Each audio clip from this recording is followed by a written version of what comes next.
Hello, OP classes के digital platform पर आप सभी का एक बार पुनः स्वागत है। आज हम लोगों को पढ़ने हैं 3 अप्रैल 2021 के मोस्ट एक्सपेक्टेड करंट अफेयर्स। तो चलिए शुरू करते हैं और देखते हैं अपना आज का पहला प्रश्न। पहला प्रश्न है, 51वें दादा साहेब फाल्के पुरस्कार 2019 से किसे सम्मानित किया गया है? तो हाल ही में दक्षिण के सुपरस्टार अभिनेता रजनीकांत को 51वें दादा साहेब फाल्के पुरस्कार 2019 से सम्मानित किया गया है। अभिनेता रजनीकांत को दादा साहेब फाल्के पुरस्कार देने की घोषणा सूचना व प्रसारण मंत्री प्रकाश जावड़ेकर द्वारा की गई थी। रजनीकांत को दादा साहेब फाल्के पुरस्कार देने के लिए 5 सदस्यीय ज्यूरी बनाई गई थी। इस ज्यूरी में आशा भोसले, मोहनलाल, विश्वजीत चटर्जी, शंकर महादेवन तथा सुभाष घई शामिल थे। बात की जाए अभिनेता रजनीकांत की, तो इनका असली नाम शिवाजी राय गायकवाड़ था। रजनीकांत का जन्म 12 दिसंबर 1950 को हुआ था। बचपन में उन्होंने कुली का काम किया। इसके अलावा बस कंडक्टर का काम भी अभिनेता रजनीकांत द्वारा किया गया था। इसके बाद उन्होंने कन्नड़ नाटकों में अभिनय किया तथा उनकी पहली फिल्म बालाचंद्रन की फिल्म अपूर्वा रंगंगाल थी, जिनमें उन्होंने एक नकारात्मक भूमिका निभाई थी। इसके बाद नायक के रूप में उनकी पहली फिल्म भुवन ओरू केल्वी कुरी आई। उनके दोस्त राज बहादुर, जो कि बस चलाने का काम करते थे, ने उन्हें अभिनेता बनने के लिए प्रेरित किया था। दक्षिण के भगवान के रूप में जाने वाले अभिनेता रजनीकांत ने अपनी बॉलीवुड की पहली फिल्म 1983 में अंधा कानून की थी। वर्ष 2015 में अभिनेता रजनीकांत को पद्म विभूषण से भी सम्मानित किया गया था। अभिनेता रजनीकांत ने शिवाजी फिल्म के लिए 26 करोड़ रुपए लिए थे और वह उस समय एशिया के दूसरे सबसे ज्यादा भुगतान पाने वाले अभिनेता बने थे। बात की जाए दादा साहेब फाल्के की, तो वे भारतीय सिनेमा के जनक माने जाते हैं और उन्होंने भारत की पहली फिल्म राजा हरिश्चंद्र बनाई थी।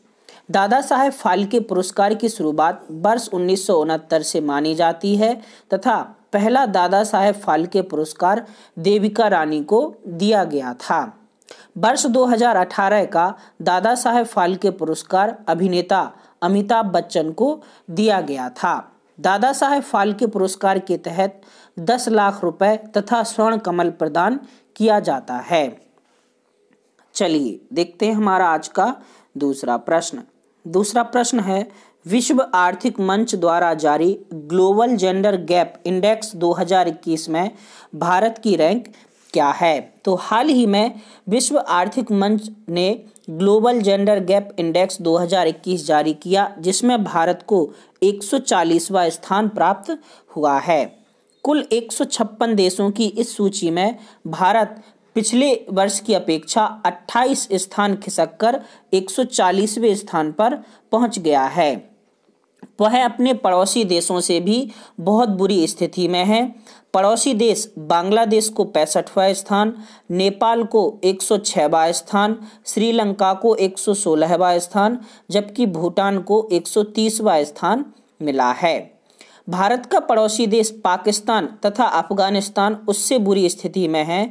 पाकिस्तान को 153वां स्थान जबकि अफगानिस्तान को 156वां स्थान दिया गया है। पहले स्थान पर ग्लोबल जेंडर गैप इंडेक्स में आइसलैंड देश को रखा गया है। चलिए देखते हैं हमारा आज का तीसरा प्रश्न। तीसरा प्रश्न है, निम्नलिखित में से किस कंपनी ने US software developer global logic को 9.6 बिलियन डॉलर में खरीदने की घोषणा की है? तो हाल ही में जापानी कंपनी हिताची ने US software developer global logic को 9.6 बिलियन डॉलर में खरीदने की घोषणा की है। चलिए देखते हैं हमारा आज का चौथा प्रश्न। चौथा प्रश्न है, किस बैंक ने भारत में जापानी ऑटोमोबाइल उद्योग की आपूर्ति श्रृंखला को ऋण देने के लिए Japan bank for international corporation यानी JBIC के साथ $1 बिलियन का ऋण समझौता किया है?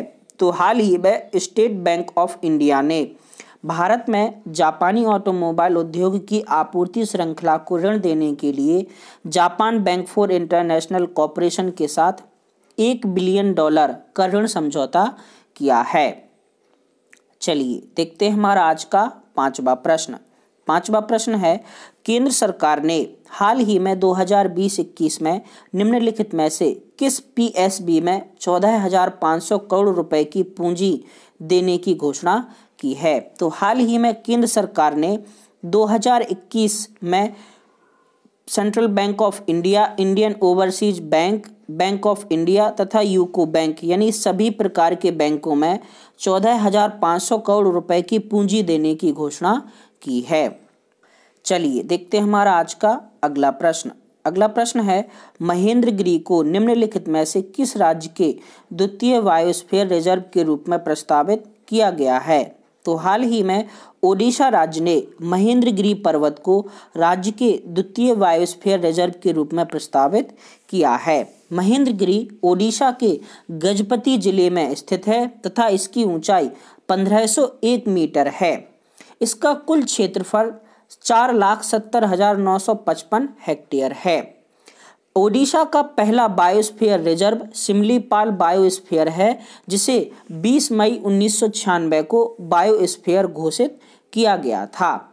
महेंद्रगिरी पर्वत के निवासी सौरा लोग कहलाते हैं। महेंद्रगिरी पर्वत पर 1358 प्रकार के पौधों की प्रजातियां, 388 प्रकार के जानवरों की प्रजातियां, 165 प्रकार के पक्षियों की प्रजातियां तथा 23 प्रकार के सांप की प्रजातियों के अतिरिक्त कई और अन्य प्रकार के भी जीव जंतु पाए जाते हैं। चलिए देखते हैं हमारा आज का सातवां प्रश्न है, शिक्षा मंत्री रमेश पोखरियाल निशंक ने निम्नलिखित में से किस संस्थान में एक happiness centre, Anandam centre for happiness का उद्घाटन किया है? तो हाल ही में शिक्षा मंत्री रमेश पोखरियाल निशंक ने IIM जम्मू में आनंदम सेंटर फॉर हैप्पीनेस का उद्घाटन किया है। चलिए देखते हैं हमारा आज का आठवां प्रश्न है, विश्व आर्थिक मंच द्वारा जारी ग्लोबल जेंडर गैप इंडेक्स 2021 में किस देश ने शीर्ष स्थान हासिल किया है? तो हाल ही में विश्व आर्थिक मंच द्वारा जारी ग्लोबल जेंडर गैप इंडेक्स 2021 में आइसलैंड को पहला स्थान मिला है। आइसलैंड लगातार 12 साल से इस इंडेक्स में पहले स्थान पर बना हुआ है। चलिए देखते हैं हमारा आज का अगला नौवां प्रश्न है, उत्कल दिवस या ओडिशा दिवस कब मनाया जाता है? तो प्रत्येक वर्ष 1 अप्रैल को उत्कल दिवस मनाया जाता है। ओडिशा की स्थापना 1 अप्रैल 1936 को हुई थी। ओडिशा को पहले उड़ीसा के नाम से जाना जाता था तथा इसका प्राचीन नाम कलिंग है। ओडिशा की राजधानी भुवनेश्वर है। ओडिशा में कुल 30 जिले स्थित हैं तथा यह क्षेत्रफल के अनुसार भारत का 9वां जबकि जनसंख्या के अनुसार भारत का 11वां राज्य है। चलिए देखते हैं हमारा आज का अंतिम प्रश्न है, हाल ही में सद्भावना यात्रा पर कोचीन पोर्ट ट्रस्ट में 2 नौसेना जहाज टॉर्नरे और सरकॉफ पहुंचे हैं। नौसेना जहाज टॉर्नरे और सरकॉफ किस देश के थे? तो हाल ही में फ्रांस के 2 जहाज टॉर्नरे और सरकॉफ भारत के कोचीन बंदरगाह पर पहुंचे हैं। ये दोनों जहाज 5 से 7 अप्रैल के मध्य बंगाल की खाड़ी में आयोजित होने वाले ला पेरिस अभ्यास में भाग लेंगे। चलिए देखते हैं हमारा आज का क्वेश्चन ऑफ द डे। आज का क्वेश्चन ऑफ द डे है, सिमलीपाल राष्ट्रीय उद्यान निम्नलिखित में से किस राज्य या केंद्र शासित राज्य में स्थित है? कर्नाटक, मध्य प्रदेश, तेलंगाना या फिर ओडिशा। इसके अलावा सेशन ऑफ द डे का क्वेश्चन है, हाल ही में अभिनेता रजनीकांत को 51वां दादा साहेब फाल्के पुरस्कार देने की घोषणा की गई है।